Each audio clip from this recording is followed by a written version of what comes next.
اللہ رب العزت نے فرمایا لا تقولوا لمن يقتل في سبيل الله اموات بل احیاء، خبردار جو اللہ کی راہ میں مارے جائیں ان کو مردہ نہ کہنا، ولکن لا تشعرون، مگر تمہیں ان کی زندگی کا شعور نہیں۔ تو جن لوگوں پر موت نہیں آئی ان پر اگلی زندگی کا دروازہ بند ہے۔ تو فرمایا جو لوگ یہاں جی رہے ہیں انہیں وہاں کی زندگی کا شعور نہیں، اور اللہ پاک نے حکم دیا کہ انہیں مردہ نہ کہنا۔ یہ ضرورت کیوں محسوس فرمائی؟ پتہ تھا کہ جنہیں جس شے کا شعور نہیں ہوتا وہ انکار کر دیتا ہے، اور جسے شعور مل جاتا ہے، دیکھ لیتا ہے اور شعور مل جاتا ہے، وہ انکار نہیں کرتا۔ اللہ پاک نے فرمایا لوگو تمہیں تو شعور نہیں ہے میری راہ میں جان دینے والوں کی اگلی زندگی کا، اور بے شعوری کی وجہ سے کہیں ان کے زندہ ہونے کا انکار نہ کر دینا۔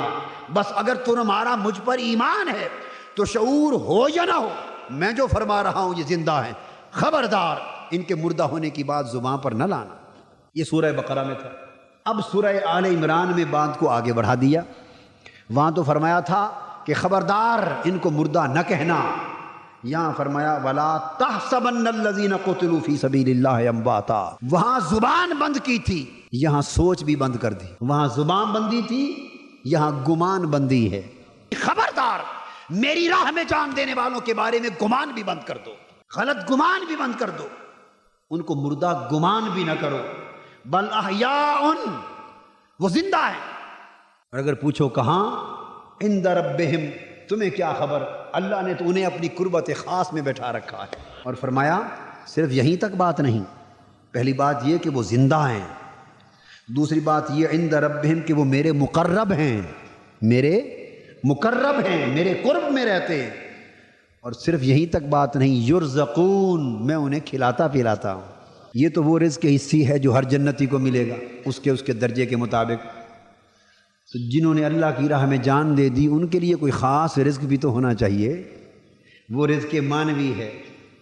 تو ایک رزق تو جنت میں وہ ملے گا جو جنت کی نعمتیں ہیں، نعمت ملے گی، اور رزق مانوی یہ ہے کہ خالی نعمت نہیں، نعیم بھی ملے گا۔ نعیم کہتے ہیں نعمت والا، سبحان، نعیم کسے کہتے ہیں؟ نعمت والا، رب، اور نعمت کہتے ہیں اس کا انعام اور احسان۔ تو فرمایا جنتیوں کو تو انعام ملے گا اور شہیدوں کو انعام والا بھی ملے گا۔ رزق مانوی کے بعد ان کی فرحت جاویدانی کا ذکر ہے۔ فرحت جاویداں، ہر وقت خوش رہتے ہیں۔ صرف یہی نہیں کہ وہ خود خوش ہیں، بلکہ ان کے پچھلے جو پیچھے رہ گئے اور ابھی تک ان کے ساتھ آ کے نہیں ملے، اور اپنے پچھلوں کو نیکی کی راہ پر چلتا دیکھ کر، ان کے حال کو دیکھ کر خوشیاں بھی منا رہے ہیں، اور کہہ رہے ہیں مولا تیرے دو شکر، ایک یہ کہ تو نے ہم پر انعام کیا، اور ایک یہ جو ہمارے پیچھے رہ گئے ان پہ بھی، انہیں بھی ہماری راہ پر لگا دی۔